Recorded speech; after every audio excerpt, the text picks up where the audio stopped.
Can you see Linda way out there in the distance? Probably not. See the cattle? Opened my door this morning, they all just stared at me. So rude.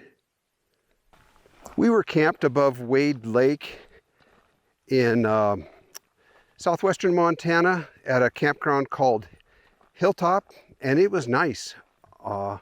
Even after it filled up on Friday night, it was still nice. We stayed there for 2 nights, and then we left yesterday morning and kind of had a long day's drive, and we were on our way to Rock City because the gold rush, the 49ers, 1849 gold rush.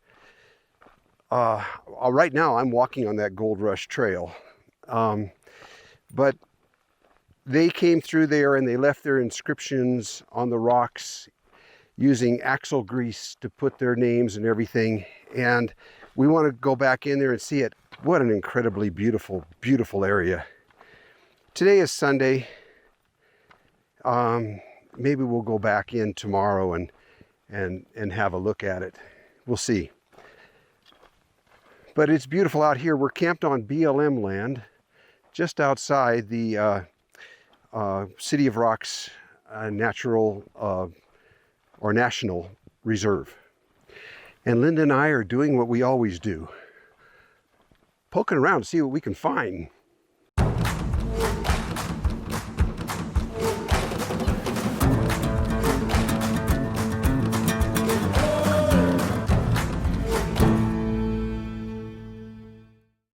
Look at that piece of iron in the fence. They used it to twist the wire and tighten the wire.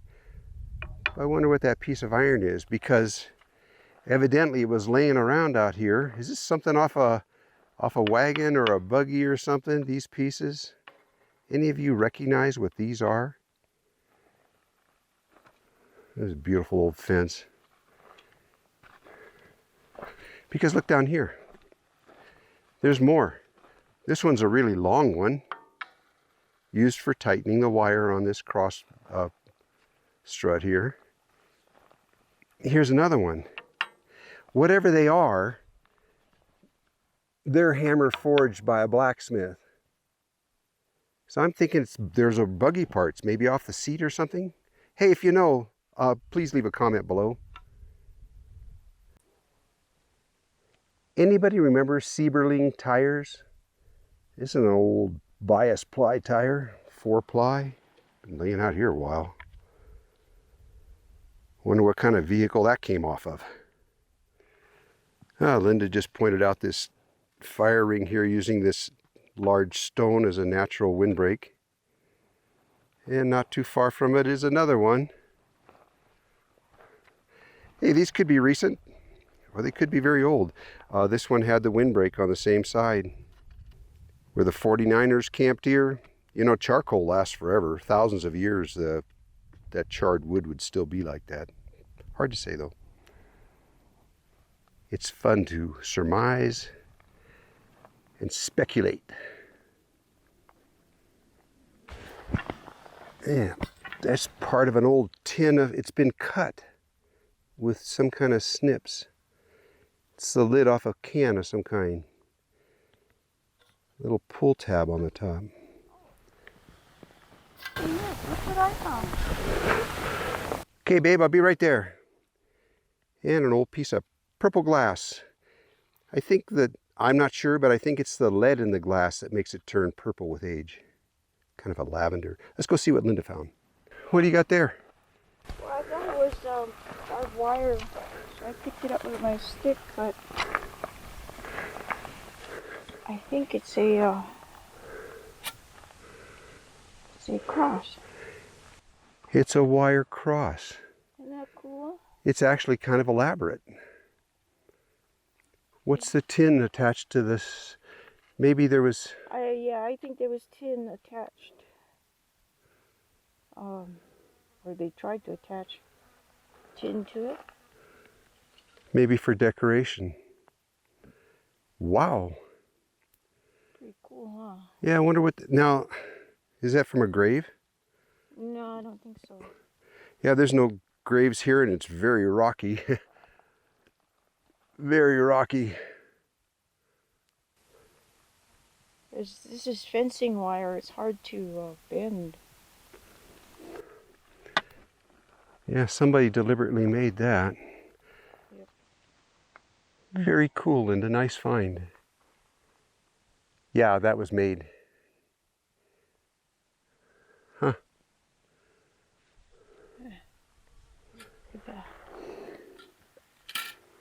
I'm also testing out my fishing shirt.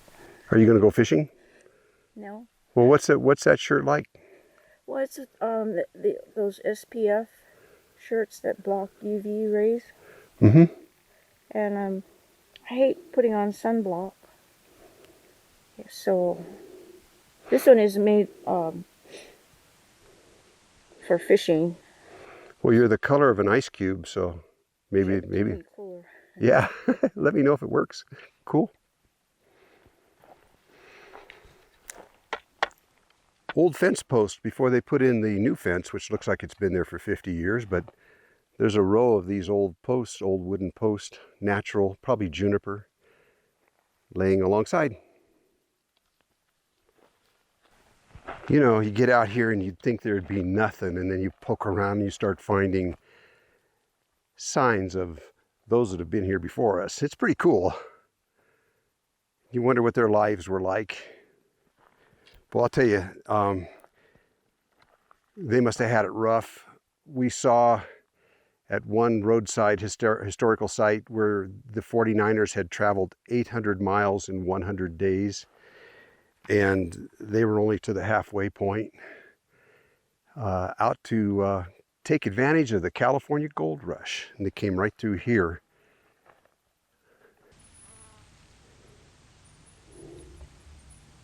Well, look what I found. It's an old tire. It's been sealed on the bottom and put on a little platform thing. So it's obviously made for water, and this is too small for a herd of cattle. So maybe it's like their Fish and Wildlife.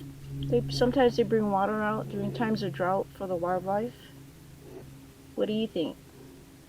I know there's some rancher cowboy guys that watch our channel, so you guys tell me what it is. Look at the thistles, Rick. We still have some of the purple flowers. This is the dried up parts.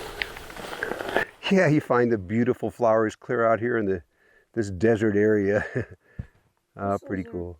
Related to the artichoke. Can you eat them? Yeah, I supposedly. Really? I've never tried, yeah. I would try the big ones in Montana, the bull thistle, because they're way bigger. But how do you get by all the pookies? I don't know. I'm too scared to try.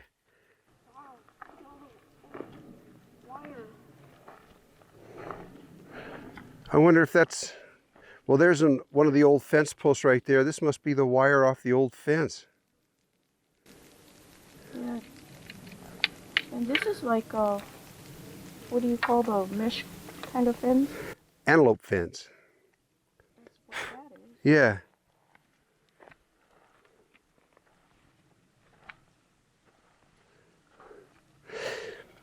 This wire here is the square. It has the squares in it, if you unroll that. And they use that to control antelope, because antelope will run right through a fence like this. They don't jump the fences. The antelope don't. The pronghorn, they run right through. It must be working because I don't see any animal. I guess.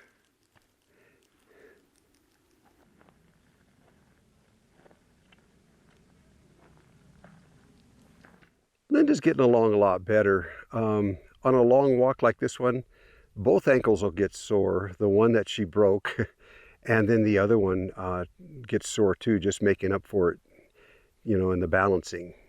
But she's getting better and able to get out again, thank God. More of that used wire. And there's a wash here, so there's obviously a lot of water that comes through here in the springtime. I think when the 49ers came through here, this might have been dried up. But green trees up on the mountainside up there. There's probably springs up there. And I see, you can kind of see at the top edge of that cloud shadow, there's a corral up there or something. So there's probably a water source up that way.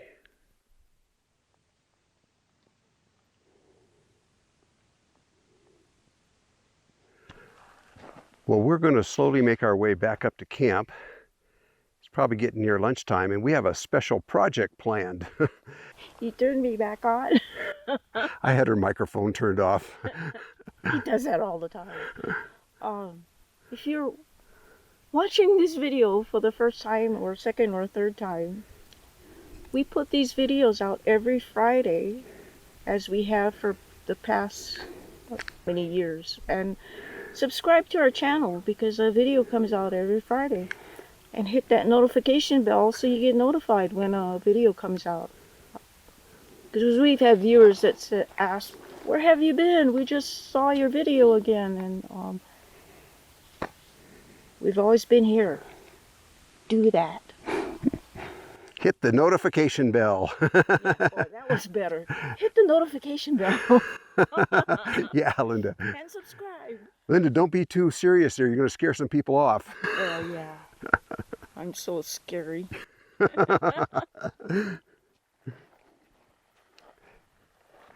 And that brings up another thing too. I've had people comment, all you ever do is reviews. Everything is another review. And it's kind of like every Friday is a regular video. And if we do a review, it's on Monday. You don't have to watch it if you don't want to.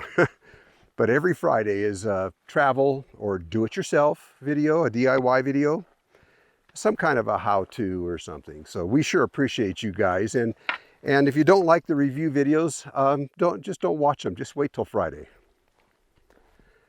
The little project we're going to do is to go back and, you know, that galley set up in the back of our car? We're going to finally paint the drawers and the countertop. We're going to do that this afternoon because it's so dry and nice and warm right now. And I bought 3 brushes.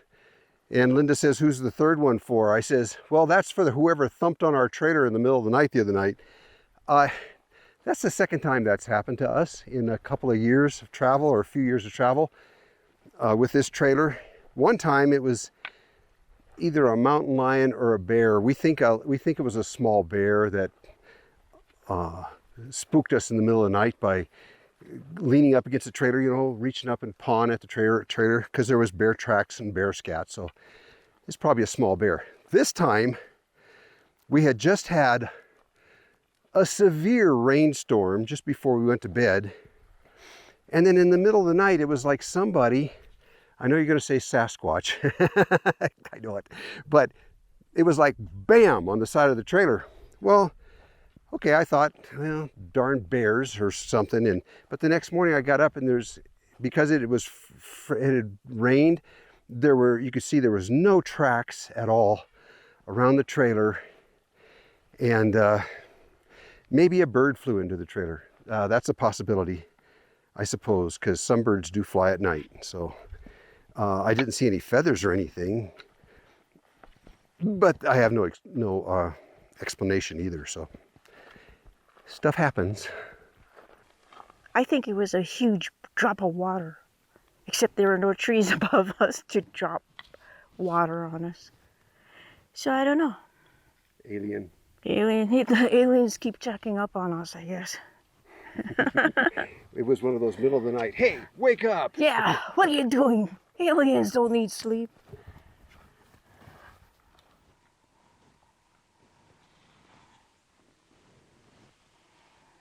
One thing that I enjoy the most about our road trips is that you don't have to think about anything else except your road trip, what's going on at the moment. And man, I sure love that. There's no thoughts of plumbers, electricians, lawn maintenance. Sorry to my neighbors right now. But you know what I mean? It's only what you have with you. So it's kind of neat to do projects on your outfit when you're out on the road. It's all you got to think about. It's pretty nice. Okay, so there I go, standing in the blazing heat while Rick is holding the camera. Yeah, that's it. Anyway, it was not the best conditions for doing this, but it was time that we had to make those drawers and countertop look a little better. They were just unfinished wood, so we'll see how they turn out. Well, the refinishing didn't come out too bad if you don't get any closer than this. It was so hot and dry that stuff was drying as we were brushing it on. At least it protects the wood.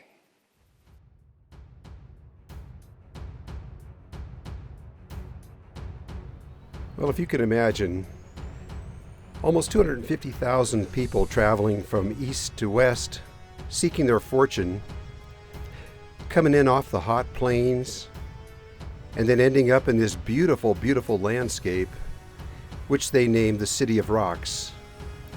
Some people call it the Silent City. Lots of camping areas up here. It's become very popular with the rock climbers. If you plan on making a trip out here, be sure and make reservations, because we came through on the weekend and it was totally booked.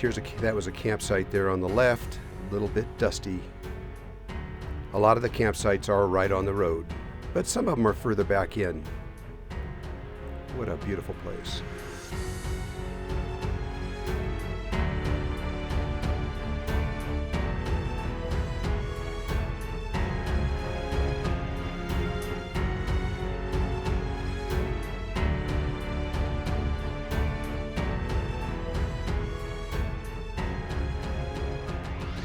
Well, we found one signature inside here. They wrote their names with axle grease, something they had plenty of. James J. Fox. Looks like it says SR, Senior, after that. And then over here, we're below it, and very faded, is red ochre from the Indian pictoglyphs themselves. And you can't really see those as well. So was James J. Fox Sr., a young man out here looking for his fortune? Well, he wouldn't have been too young if he was senior. That meant there must have been a junior.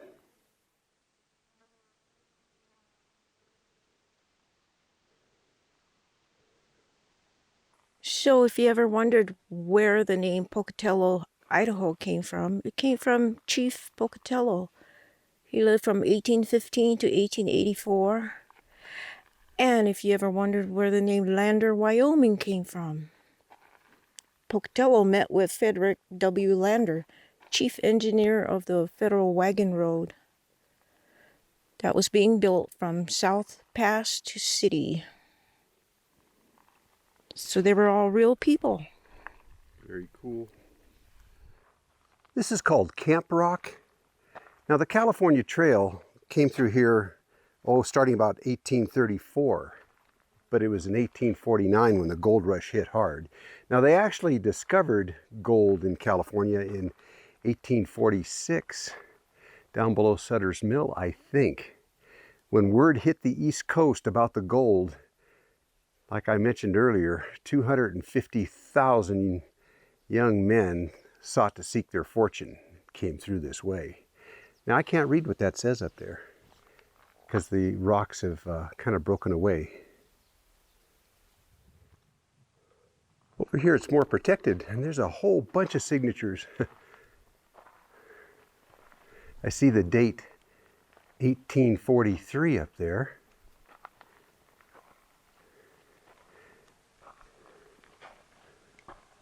Boy, they sure wrote a lot neater than we do today. I see the name Burgess, John Gallagher, 1880, Harold Kind, see the date 1885. Yeah, the trail was in use for many, many years, of course. Then when the railroad come in, it probably bypassed this area, but some of them are etched in, and others are put in with, like I mentioned, axle grease. By the way, this would have been right here would have been a beautiful place to camp, sheltered underneath this leaning rock or this, yeah, you'd had a roof over your head here. So these rocks and these messages were a way to communicate with one another, whether you were a Shoshone Indian or an immigrant passing through. It was a way for people going through to leave messages for those behind, to let them know they were okay and that they were here. This has got one of the best signatures here in this location. J.J. Idaho. I think that's what that says. And in here where Linda is, there's lots of carvings. It's actually, the axle grease actually lasted better because it's soaked into the rock. And there's carvings in here that the wind erosion has destroyed. Like right here, there's one that used to be a pretty deep carving, but just the swirling of the wind and the dust in here has destroyed that. And one thing that Linda noticed, hi Linda, is over here in this corner is the black soot from campfire smoke. That would have been a good place to build your fire because the heat would reflect out at you. You know, with the high prices of gas, the only reason that Linda and I can afford to do this trip is through your contributions. And this trip, we've been saving money up since she broke her ankle. So thank you to you people who have made... Thank you to the kindest, most generous people that watch our channel. You betcha. Thanks for your contributions. Yeah. Thank you. Well, we hope you guys enjoyed this video. It's time for us to hit the road. Yep. Time to heli on. We don't know where we're going, but heli on, that's Hawaiian for get moving. We don't know where we're going. We'll have to figure that out, but we'll be sure and take you guys with us. Anyways, see you around.